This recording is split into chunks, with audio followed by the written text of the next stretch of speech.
કેરળમાં રામ મંદિર, હિન્દુત્વ પર CAA અને મણિપુર હિંસા ભારે.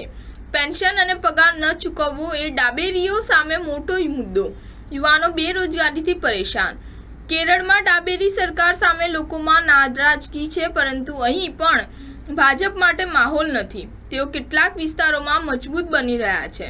મોદી સરકાર પણ સવાલોના ઘેરામાં છે. ઘણા કેસ સુપ્રીમ કોર્ટમાં છે. કેરળના લોકો નથી ઈચ્છતા કે ભાજપ અહીં આવે. હા, લોકો મોદીને પસંદ કરે છે. કોંગ્રેસ અહીં વધુ સીટ જીતશે. અહીં રામ મંદિરનો મુદ્દો નથી, લોકો ધર્મનિરપેક્ષ છે.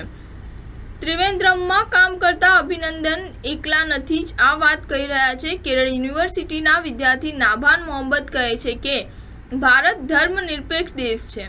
જે પણ પક્ષ જીતે તેણે આ દેશના બિનસાંપ્રદાયિક મૂલ્યોને જાળવી રાખવા જોઈએ. હું કોંગ્રેસને કેરળમાં શ્રેષ્ઠ વિકલ્પ માનું છું. તેઓ બંધારણમાં માને છે. મને રાહુલ ગાંધી ગમે છે. કેરળમાં અમે ધર્મના નામે ભેદભાવ નથી કરતા, તેથી અહીં રામ મંદિરની કોઈ અસર નહીં થાય. સ્ટાર ન્યૂઝ 7 હંમેશા સચ્ચાઈની સાથે.